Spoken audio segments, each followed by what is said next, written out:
All right, what's up, everyone? This is Kim1234 here with the Jump In podcast. LoganSama is currently busy getting some rest for Versus Fighting, which is happening this weekend. But today we have a very special guest, as you can see. Today we have the very first winner of Capcom Pro Tour online edition. We have XSK. That's hard to say, by the way. Okay, XSK Samurai, Mikey Chie. Is that how? Did I say it right? Mikey Chia, yeah. Chia. Mikey Chia. Like chia seed. Chia seeds. Actually, you know what? I just ate these right now. Random. Oh, shoot. You know what?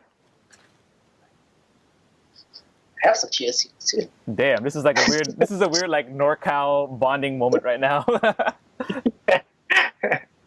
Alrighty, so we decided to kind of change up the format for this podcast, and hopefully from now on, I organized some segments, and I hope you guys like it. If you guys can give me some feedback in the YouTube comments below, I'd really appreciate it. All right, so what's up? What's up, Mikey? How you doing? It's good. It's very hot over here. Yeah. But we had some technical issues, but we are here, and then thank you for having me. Yep. Okay, so I'm from NorCal. You're from Fresno. You're from Fresno, yeah? Yeah, from Fresno. Born and raised, or what's going on? Born and raised. Okay, and then what's your first Street Fighter? I know you from Street Fighter 4, but I'm not ignorant. You know, I know Chris Schmidt. I know that there's a community over there, so educate us.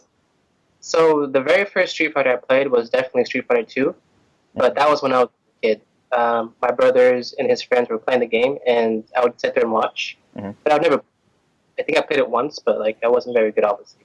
Was this on Super Nintendo? It was on Sega Genesis.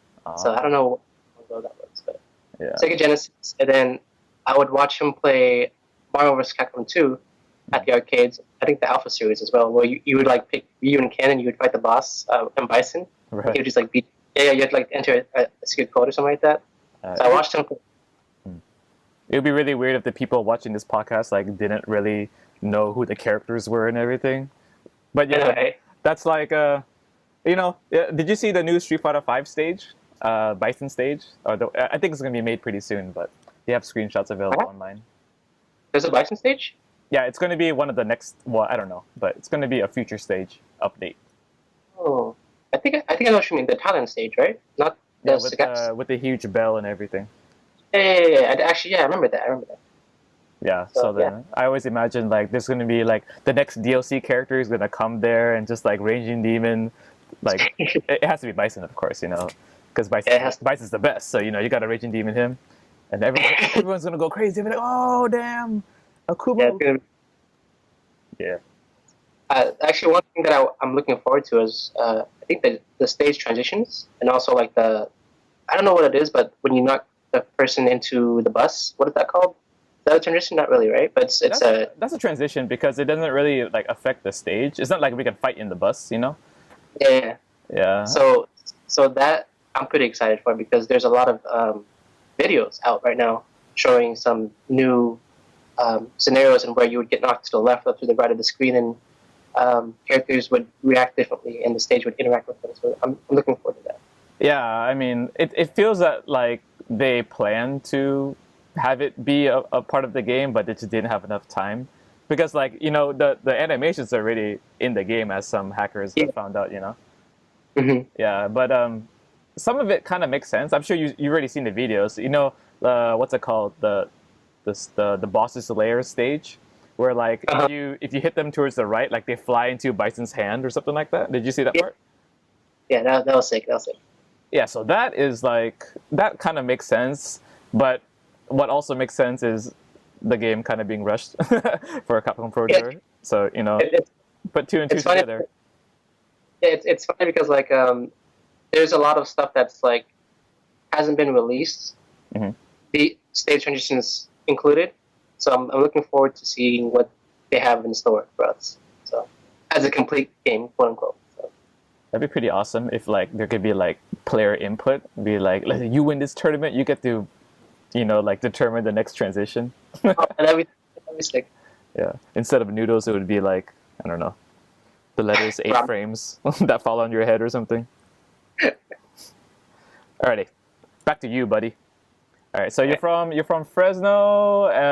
You've been playing Ryu all the time. Well, what's your ethnicity, by the way? I am Cambodian and 1/8 Chinese. Yeah, and how often do people confuse you for Filipino?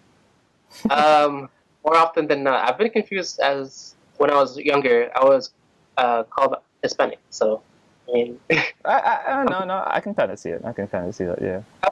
I was darker when I was little, but yeah, I'm a little bit lighter. Yeah. Let's see here. So like, everyone knows you as being a Ryu main. In the future, are you thinking of like having a secondary, or are you like pretty old school in that you don't really want to counter? So right now, and even in Street Fighter 4, I practiced all of the characters as much as possible to sort of see what they can do. Yeah.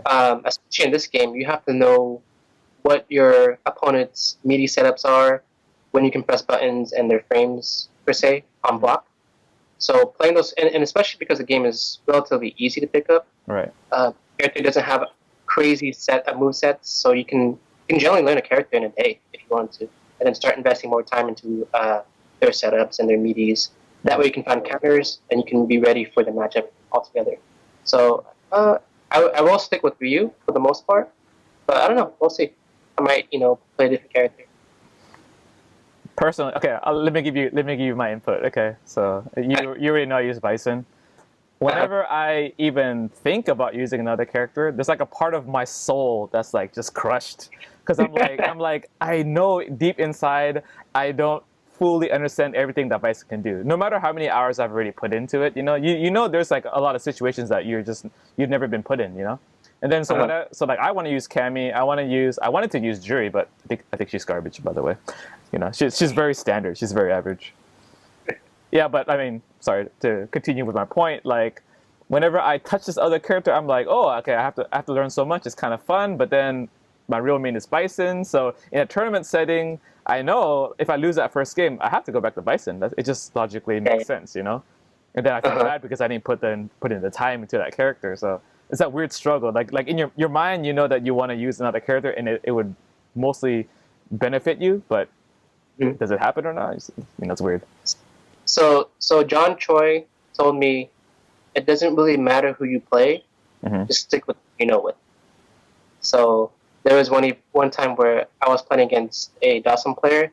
This is back when Ryu was nerfed in Street Fighter 4 AE. Right. His low coverage, right? His weakest version. I was playing against a Dawson player at Evil, and he beat me the first game. And this is when Yun was overpowered, and I already knew how to play Yun. And I said, no, I'm gonna stick it out, and I lost. So yeah, I mean, you live by the sword, you die by the sword. So. Yeah, but there's a certain comfort. Like if you make that commitment and you're like, I'm gonna use my main character throughout the whole tournament, like you're in a certain mindset where you can fully train with 100% concentration. You know what I'm saying? Like if you have your mind like all over the place, like I'm gonna use this character for this matchup and this character for that matchup. Like if let's say your opponent doesn't bring that character out, then you're like, shit, I didn't plan correctly. So I mean, there's always like that factor. If you commit to using that one character, then you don't really ever have to deal with that. Yeah. I think it's best to stick with your character and what you know. Well, you're lucky, my friend. Ryu happens to be one of the best. I know, right? Like, I can play like a character that's stronger in this area, or I can play Ryu, who's stronger in everywhere. So right. I just stick. Is there anything with Ryu that you don't necessarily like? This is gonna be like a nitpicky thing because I'm a Ryu player in Street Fighter 4. His low forward is a little bit too short. That's it. But I can't complain. He's ridiculous. No, it's like when you watch certain people play, you can tell that they're really feeling the game. Yeah, and you can tell if like they're kind of using strategies from previous games, or maybe they're just playing it to play it. But when I see you play, I see your brain working. I see like new things being created on the spot, especially during sets. What happened? You were at Justin's house, I think, maybe when Reikitsu was there, and I saw the set live when you were playing him. And I was like, oh, you were switching this up, this and this and this, and then suddenly 7-win streak, 9-win streak, you know? Yeah, Riketsu was actually when he came to NorCal, Mm-hmm. he didn't like the Ryu matchup, and also he was still learning the game. He's definitely better now, but you can see him like throw teching at certain spots, crouch teching for no reason, pressing buttons at certain spots. So he was definitely still growing, and I kind of was a jerk and took advantage of it, beat him up. Right. Yeah, Street Fighter V. I mean, it's no secret. I do have my issues with the game, but there's a lot of things about the game that I absolutely love, and I wish they will carry on into the next version of the game and even to Street Fighter 6. You know, like for example, like White Life being built up. Yeah, I love that. You know, I don't want you to block the entire time and get away with it. You know. Yeah. So then, go ahead. No. I really love the White Life idea. It's kind of like our version of guard break, but using life slowly. Mm-hmm. Of course, they cannot add guard break in this game because newer players would have a hard time blocking for that time. So I think that's like the next sort of the next level to sort of help the players understand. Okay, I can't just block all the time because I'm going to gain all this White Life. But I think there's a lot of mind games applied to that because doing a jump and attack with another medium, that's about 30 chip damage, I think. Mm-hmm. Oh yeah, depending on 30 or something like that.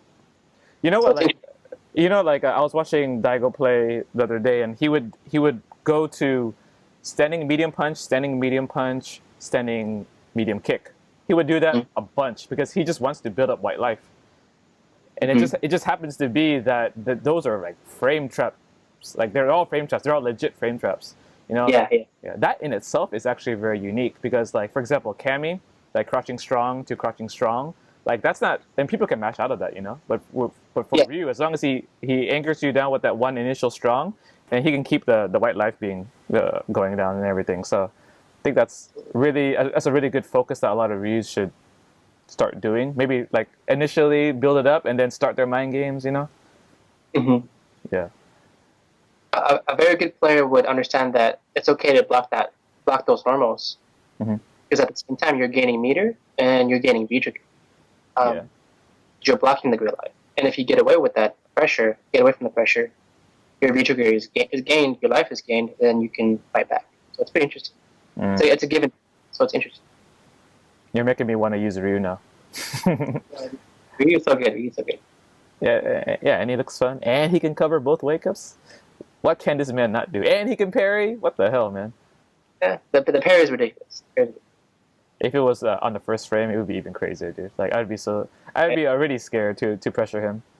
Well, here's the thing. I believe that once the game sort of gets reduced in lag input, Ryu will be stronger because you think that's actually going to happen? I hope so. I mean, I don't see why it was meant to be in the game. Didn't you hear? But it could be a translation issue also. I mean, if it was, that's I guess. But like, I don't see why they would need the input delay. There's no reason for it. The game itself is already fine. So. Yeah, I do agree. I agree with you also. I think the game. I mean, if they take out the 8 frames of lag, it wouldn't really hurt anyone. It might make Ken a little bit worse, but he would still be a good character. I mean, I talked about this on the previous Jump It episode, but I talked to Air. Like, this is when he was actually at EVO, and he was like complaining live, complaining to me, right? And then he was telling me like, I can't wait for 8 frames to be gone. I think I'm just gonna take a break, you know. Then I was like, dude, there's like, if that's really the reason why you want to take a break, like you don't really have to do that because even if 8 frames is taken away, you still have to deal with 2 different wake ups. You still have to deal with like the difficulties in the difficulties in doing a meaty to your opponent. It's still going to exist, you know, and the characters are pretty much still going to be the same. So you're just putting this like disability on yourself. You should just play something you like. Think that if a DLC character is coming, you know, look forward to that. Yeah. If that's your true reason, then you don't have to wait 8 months or a year or whatever. So my theory behind the players that believe that the 8-frame lag Mm-hmm. is the reason for not playing. It's not the best idea because when and if they do remove the lag, they're going to be behind. So just play the game. Um, yeah, there is lag, but just play it. If you're a fan of Street Fighter, just play it. All right. Okay. So from Fresno, play Ryu. Actually, you know what? How old are you? I think you're probably like 23, but I really don't know because I came up on the scene. I left like 8 years ago, so and you weren't there 8 years ago. So you, my friend, are a youngin. 23 is a nice number, but I am 27. 27. What? Serious? Yeah. Didn't we just have like behind the scenes? Didn't we have like a college talk or something? Yeah. Wait, are you finishing up your bachelor's or master's? Bachelor's. So I started in my degree with accounting, Mm-hmm. and I was about to finish, but I said I can't do this. I don't want to do this, and so I took a break, and I found teaching, and when I talked to my counselor at the time, she said, "You have to do a lot of work, right?" I said, "That's fine. I just don't want to do accounting." So I did it, and I'm going to be graduating in December. So pretty excited. It was definitely worth the switch because it's one of those things where should I do something that I hate Mm-hmm. and will continue to hate, or I find something else to better myself and be happy and wake up in the morning and say, okay, I actually want to go to my job. If you don't mind saying, teaching what specifically? Right now, before this, I was an aide for kindergarten, and I was tutoring and mentoring students from K through 8th grade. Mm-hmm. So in 8th grade. But right now, I'm going to be subbing next year, or this coming year, in about 2 weeks, for a kinder teacher. But I'm going to be continuing subbing for other grade levels as well. John Choi, actually, I would say him, Bucktooth, Campbell Tran, Ricky Ortiz, they all like had a huge influence in like my play style and in my determination and everything. So that what John told you about, sticking with Ryu and everything, he told me that shit like 7 years ago. So like when you were telling me that, I was like, man, he's just saying the same shit. It's just trying to find other disciples, man. It's funny because I played with those guys in Street Fighter 4 when I was starting to learn the game more and more. I actually went to John's place very often to go play with them, and I would see Bucktooth and Rick and them. So yeah, that's pretty funny that you mentioned that. Yeah. Okay. Well, I mean, I guess pretty safe to say John Choi was an inspiration to you. Is an inspiration to you? Yeah, I would consider him a mentor. I can easily just ask John Choi for some advice here and there, and he would be willing to hit me back up and help me out with anything that I need for Street Fighter related stuff, even life related stuff. Would it be? Is it more towards? Because I mean, I think it's kind of well known now. He's not really in the tournament circuit anymore. Is it more like mental issues that you might be battling in the tournaments, or is it more like actual technical advice that he's giving you? Because he isn't playing or hasn't been playing Street Fighter 5 very often, it's more of the mental things. Because it's one of those things where he's a player that's been there and done that, Mm-hmm. and knows the situations. And you can't just go and ask any other player now and say, what would you do if you're down 2-0 in the grand finals? He'd be like, just option select everything, bro. It's all good. like Alex Bayer and John Choi and Justin Wong, even Champ, those are like my biggest mentors because they're willing to help me out because I feel like they see that I'm putting in the work. Yeah. And so they're more willing to help me out. And also their advice is like it's none other because like I said, they've been there and done that.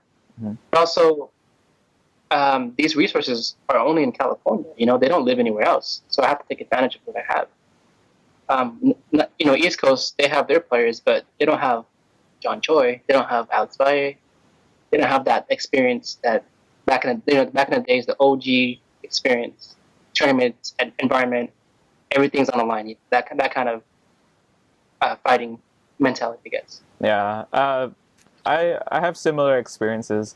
I do believe that the knowledge that they're giving you is kind of a result of all the experience from the arcade.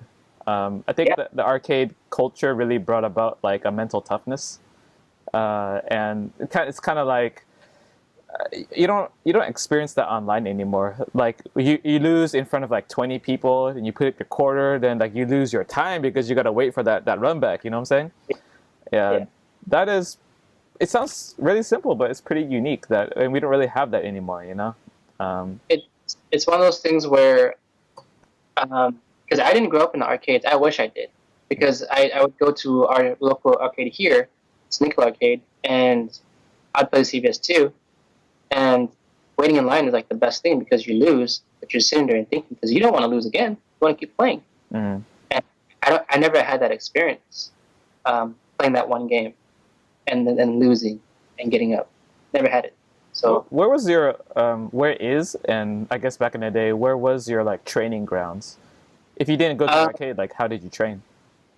We actually had sessions back in a friend's house, and there was, I think this is when Street Fighter 4 came out, and there was a lot of people there. There was like 8-10 people waiting in line, and it was 2 out of 3. So this is like my semi kind of arcade experience, because they were in it. There was only one setup. We only had one game, one setup, and those guys were good compared to me. I was so bad. I was really bad. So I had to beat them and stay there and try to beat all of them until the session was over, and I can never do it. But the more I played, the more I showed up, the more I continued to improve and start beating more players, and I just climbed the ladder. And I thought, I'm competitive. Maybe I should keep going. So I kept going.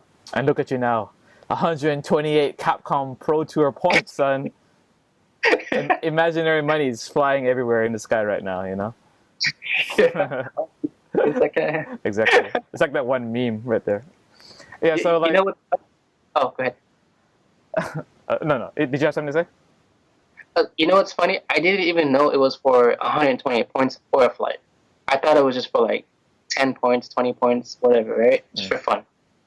But, Alex Barry messaged me, hey, so, message me this and this and your name and, what airport you want to fly out of. I was like, wait, what? I want to fly? So yeah, you're flying to Seattle to go play for the regional finals. I was like, okay. Damn, son. That's you made it. Okay.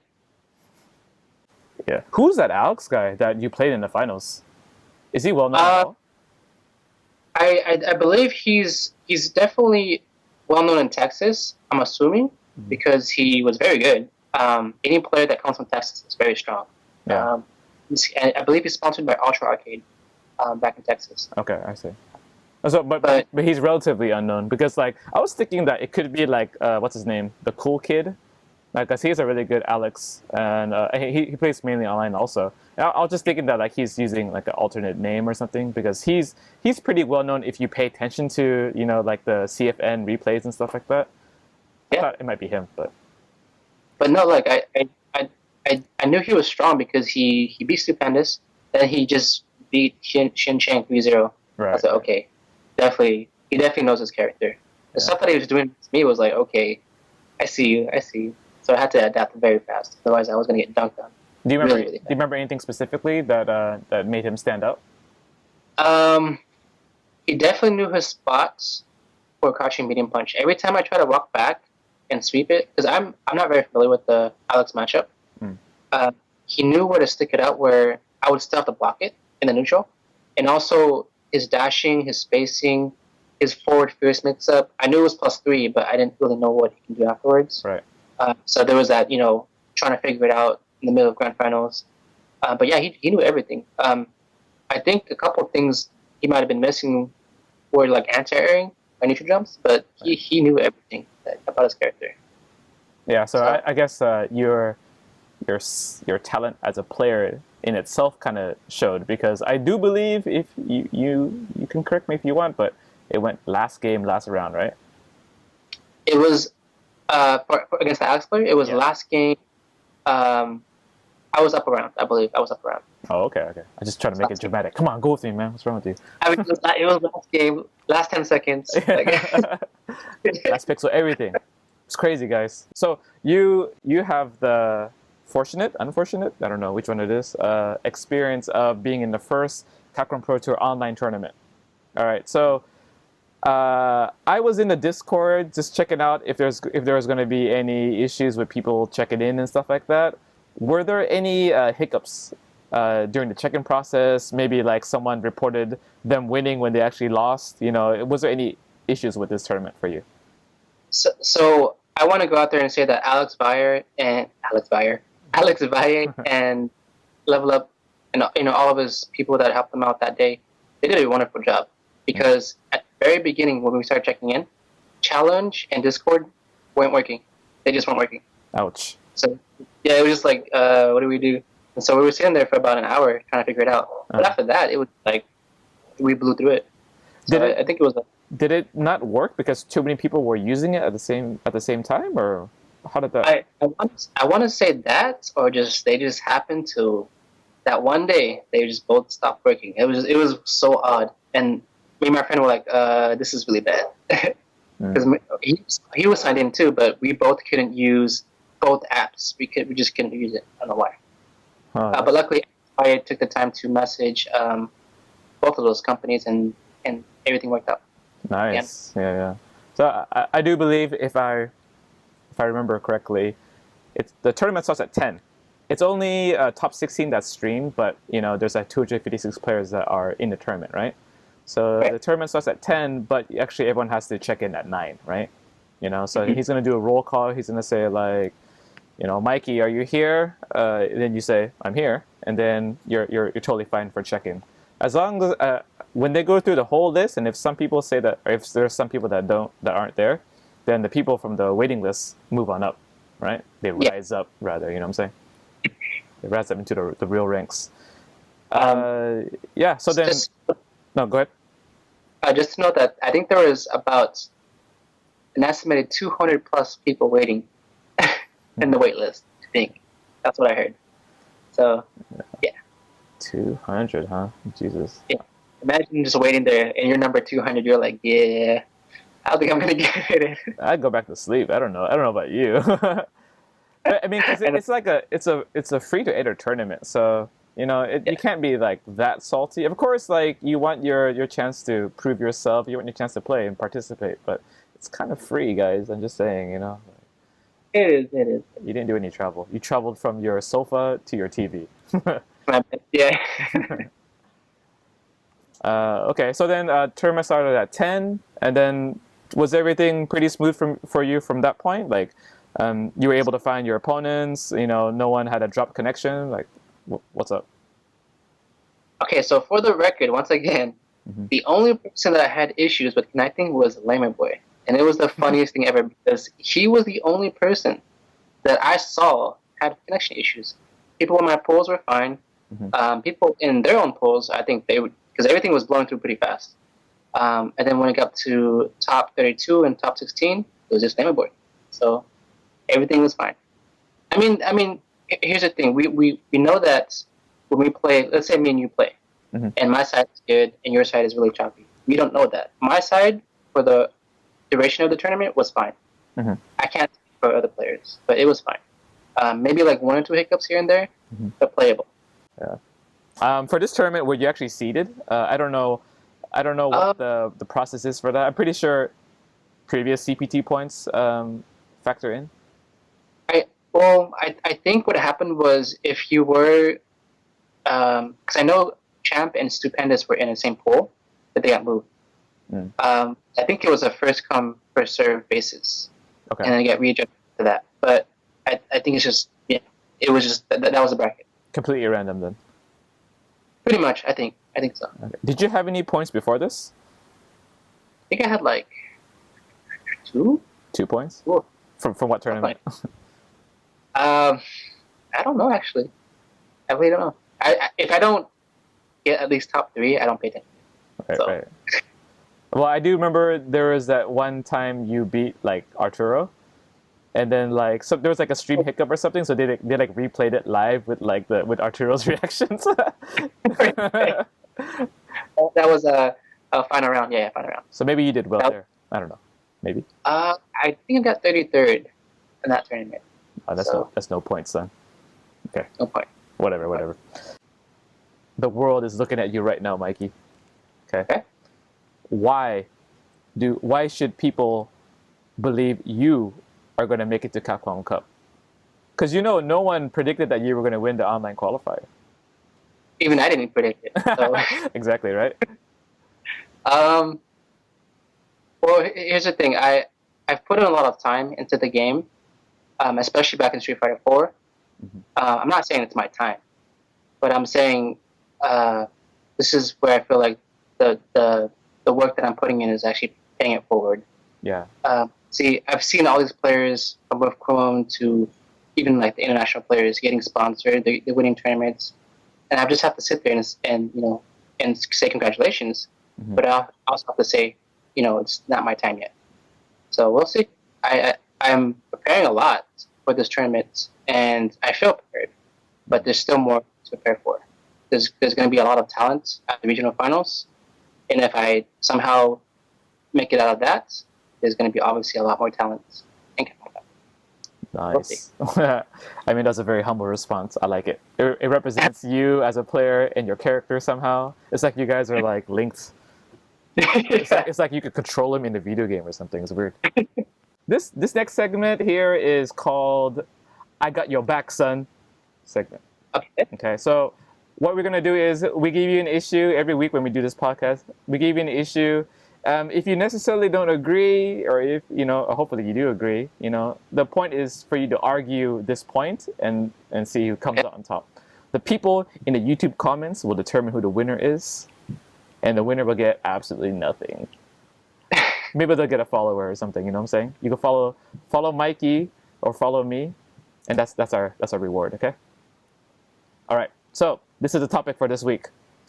Okay. Pick amongst the three most recent characters: Boxer, Jury, or Ibuki. All right, and argue that one of these characters is better than the other, and why. Okay. Okay. I didn't give you this on purpose ahead of time, so you have no notes. You can't be cheating, son. Sorry. Let me pull my frame data. Yeah, if you want it, it's all good.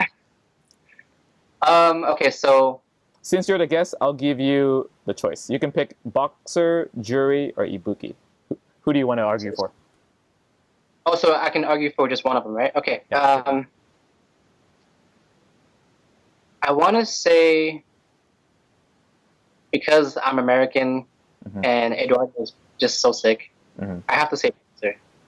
I don't know if he's going to stick with Boxer yet, but the way I see Jury and Ibuki, they're resource dependent in a sense.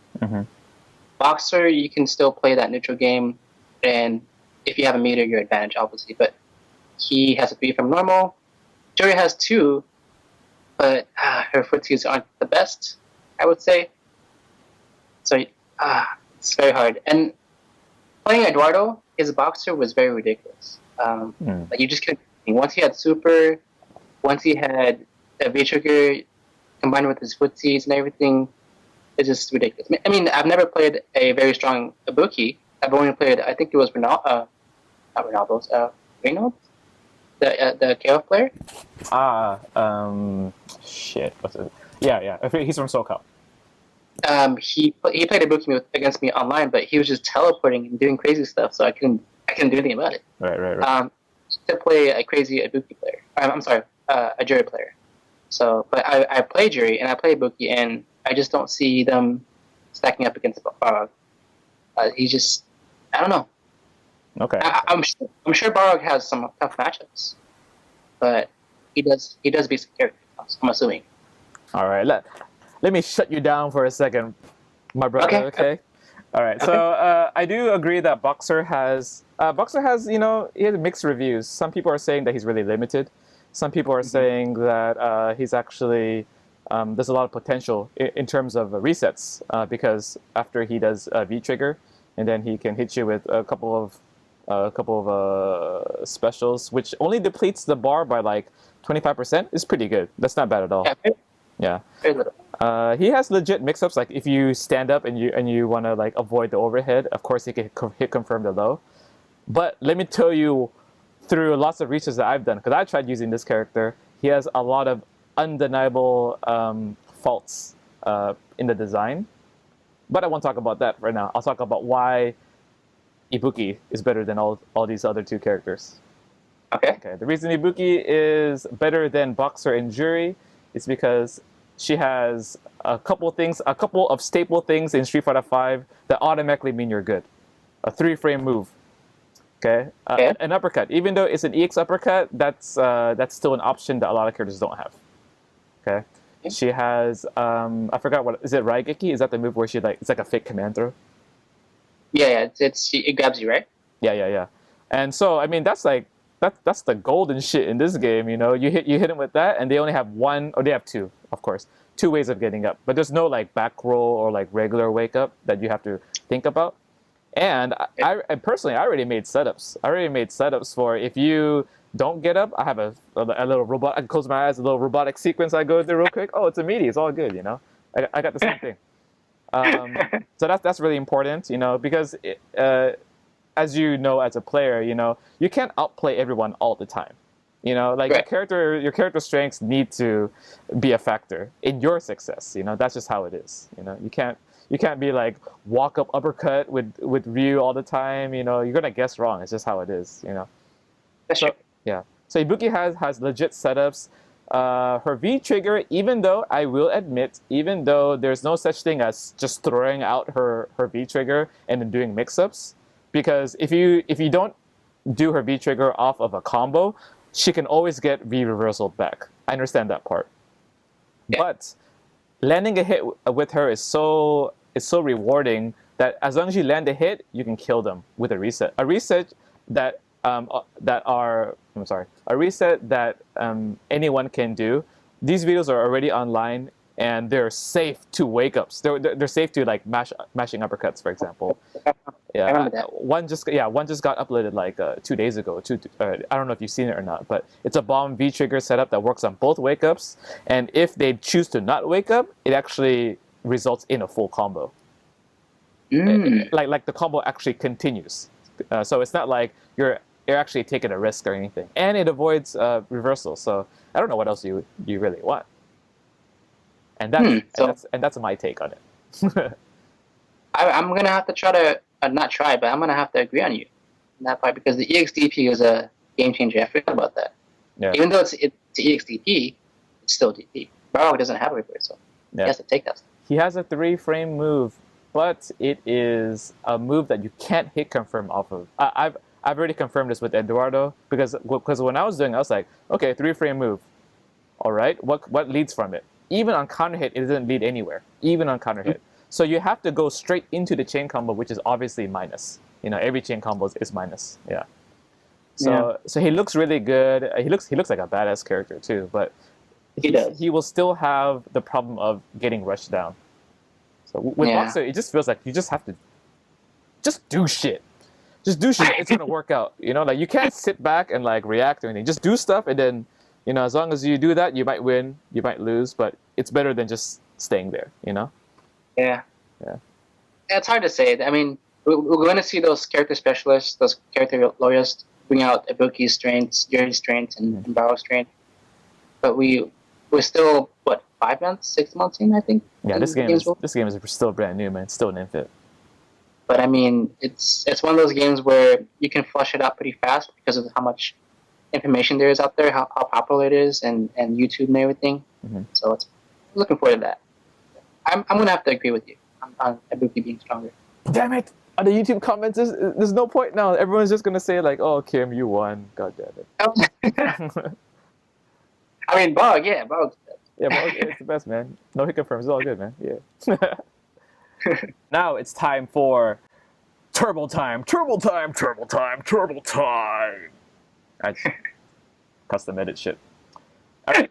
Turbo Time is basically a rapid-fire question segment. I ask you a bunch of questions. You answer with either one word or you fill in the blank, whatever, you know. Sorry, I didn't prepare these questions for you ahead of time, but we want authenticity here on the jump in. Are you ready? All right, here we go. All right. the next breakout character in Street Fighter V will be Kuma. Kuma. Ooh, why is that? What do you predict will happen when this character comes onto the scene? Hopefully, what they do with the story and this, like you said, the stages, is kind of melded into this whole thing. I see Akuma being released next year or next season, I guess. Is next season next year? Because like Urien is almost coming, so it's kind of like, are they just gonna leave us cold turkey for 6 months after the Capcom Cup ends, or what's up? I don't know. They might be focusing on the game's issues before they release characters, so that'd be really good. You know what? I totally support that. I don't need any new characters. I'm serious. I don't need any new characters, okay? If you're going to do any balancing issues, then by all means, go for it, Yeah. The one thing that... Okay. What do you think about this, okay? It doesn't matter how good the DLC characters are. If they don't nerf the current top tier, the DLC characters are just playing catch-up. They'll never be better than the current top tier. Chun-Li, Ryu, Ken, I mean, Ryu is okay. He's fine. You don't need to nerf him. He's fine. This motherfucker right here, man.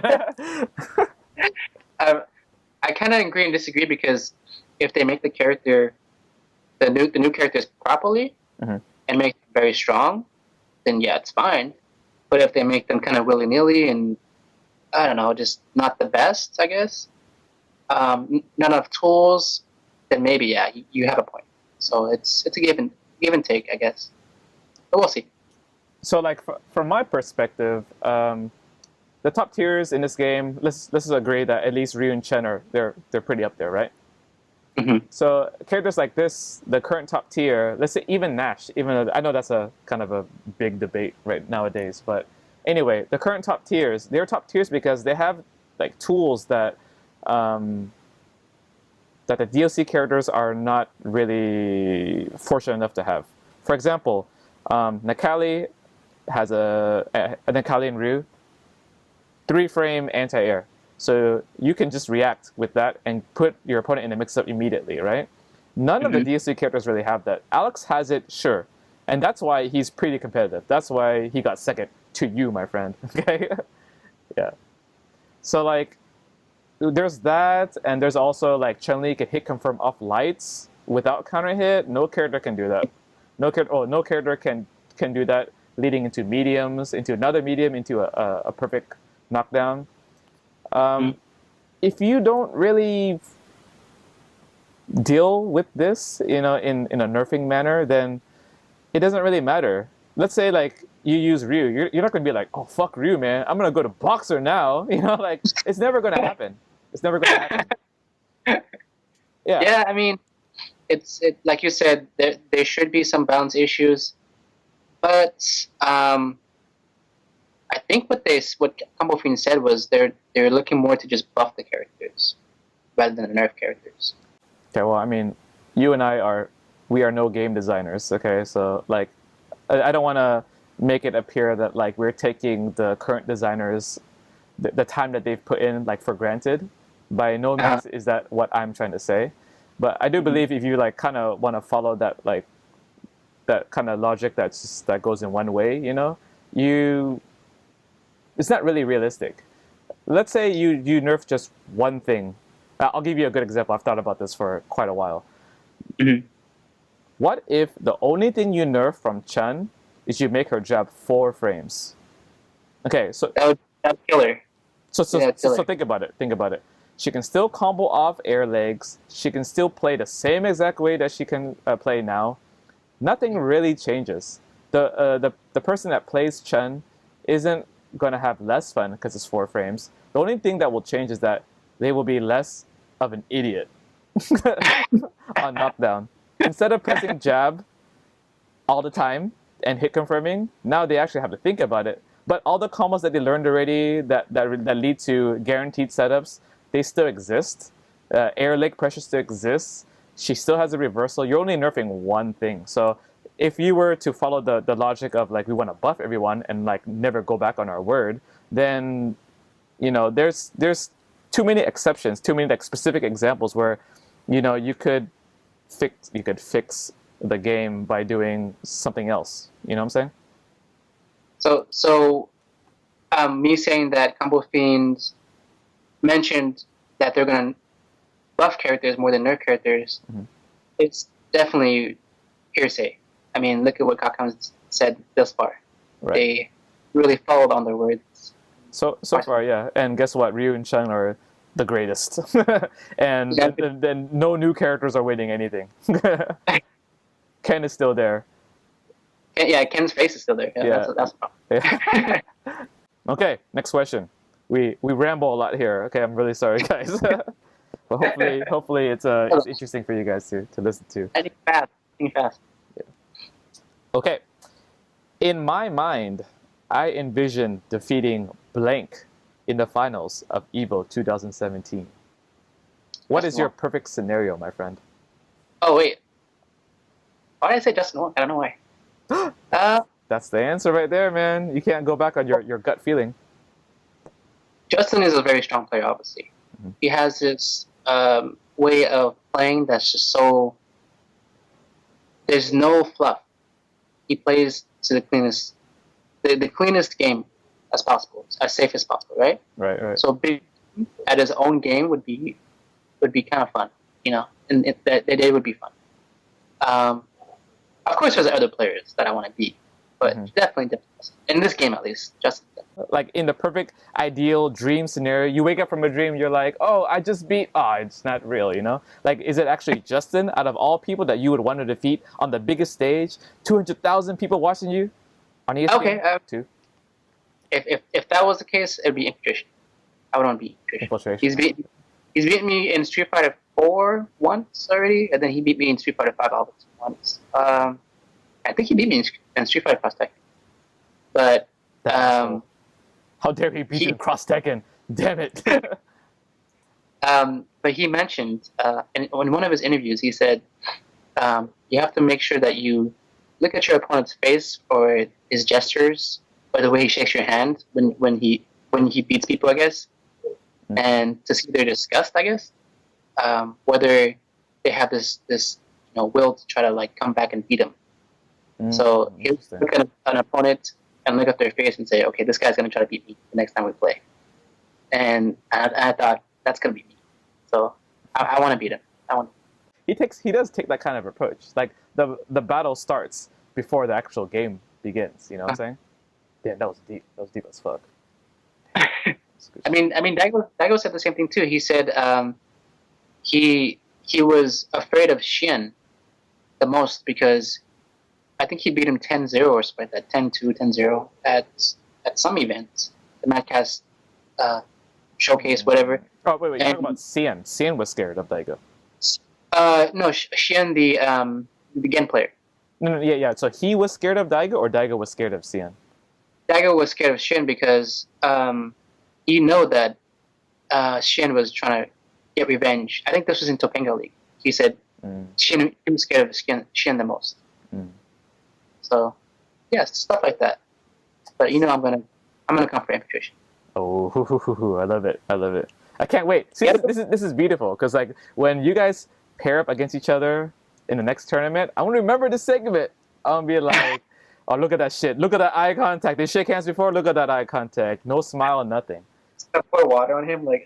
You don't have to do that, my friend. I mean, shit. Don't get crazy. Please do it. It's all good. All right, here we go. Next question. Okay. Name 3 players that give you the most trouble in Street Fighter 5. That's a hard one because I right now, I guess. Yeah. I guess Infiltration, Justin, and that's a super hard one because I haven't played in tournaments recently, and like. How about the third one? Third one you can choose from your online experience so far. Experience? Yeah. Shin Chang? Shin Chang? Hey, dude, that guy needs to stop choking in tournaments because I know how good he is. We all know how good he is. So one of the things we all know that he dropped the combo to beat me. One of the things that sort of popped in my head when that happened was... You've seen this happen millions of times, and you're gonna What's win. that? Yeah. What you thought was that you've seen this happen to him millions of times, and now you're gonna win. Am I wrong? Well, I was like, I hope Shin Chang chokes somehow and drops this combo. And it just happened. Like, I didn't hope for it that hard, but it just happened. You know, like I was like, all right, you know, I lost, but hopefully something happens. And then I was like, okay, is this happening? Is Shin Chang actually doing it for me? Like, and it just happened. It was just really funny. It wasn't funny, pretty sure, but I thought it was funny. Jesus, man. He's choked. He should have beaten so many players, man. See, that's what Momochi, PR Rog. Like, I'm sure you can even recall these matches like off the top of your head. Yeah. Too. Yeah. Yeah.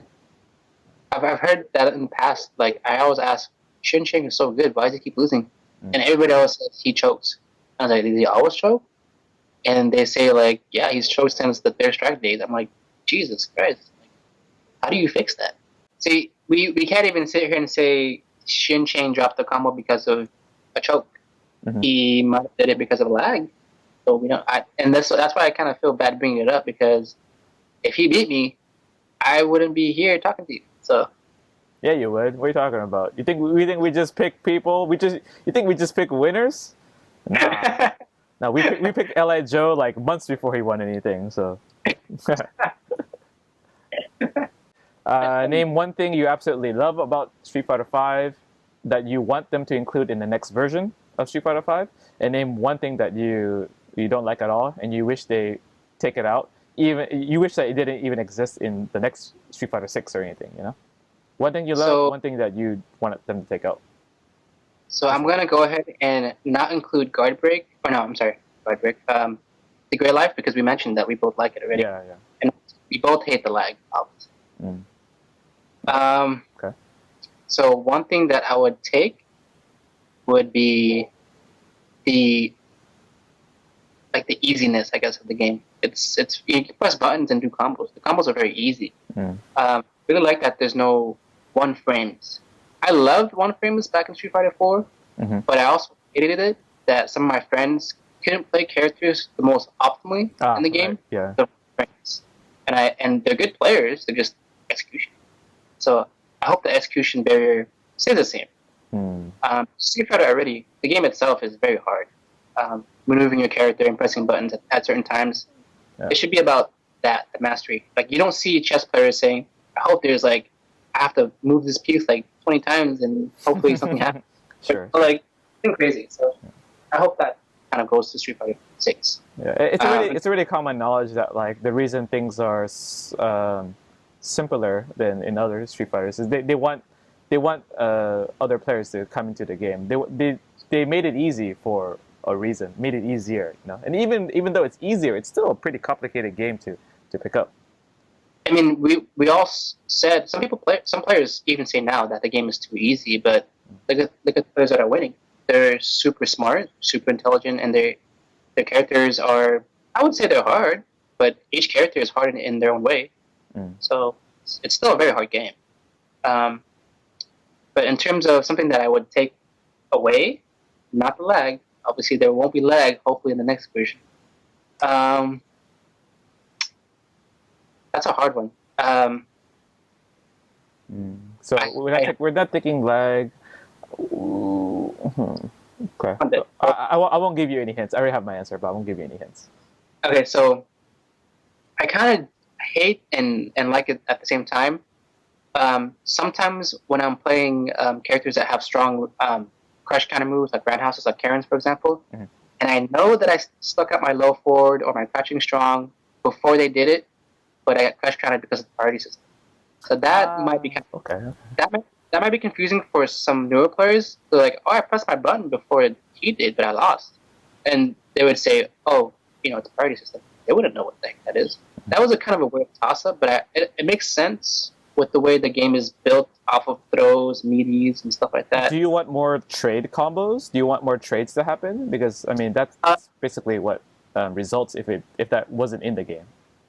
I think what I'm more aiming towards is, like, the hitboxes and the hurtboxes representing their actual moves. Because sometimes when I'm hitting a roundhouse of Karen's, her leg just picks up and I miss, or I get crush counted. So one of the other, I think I'm leaning more towards their hip boxes. They have to make them actually what they represent. I remember I tweeted a couple of days ago about Nash's medium kick sight, where he sights this way, and let's say you jump over it, and you press a medium kick to try to hit him and punish him for his whiff. He'll miss because there's nothing on his shoulder. No, right. So I guess those two things. Did you see Pierre Rog's recent tweet about like his Barog's anti-air? Yeah. I thought it was a joke. I thought it was like something Photoshop or something like that. And I saw the video and I was like, that's really freaking bad. For a person that's trying to play Barog and play him optimally, what is that? We know that Ken's Tatsu can avoid those kind of anti-airs, like birdies or Armika's crashing medium punch, right? Yeah. For that to happen, for whatever reason, it's not even like a weird angle either. It's like a situation that makes perfect sense. Exactly. Yeah. Which is really that should not happen. Yeah. So hopefully they fix it soon. I mean, damn, your answer is not my answer. Like I had a different one, but actually I would really want that to be fixed because there's a bunch of like, oh my god, like there's a bunch of times where like you guessed correctly and now it's time. Now it's punish city. I want to punish you now. And it doesn't work. It happens so many times. Yeah. So that definitely is really bothersome. Just make no sense. Good stuff. Cool. Appreciate it. Yeah. See here. Damn, we've been recording for a while, huh? Once again, I want to thank you, Mikey, XSK Samurai. Where can fans get? Where can they contact you? On Twitter. So, on Twitter, you can follow me at XSK_Samurai. I will be trying to stream more later on when I graduate, I guess, this December. So follow me on Twitch at XSK_Samurai. And I think that's it. Okay, well, once again, thanks for joining the show. And we will catch you guys next week on the Jump In Podcast.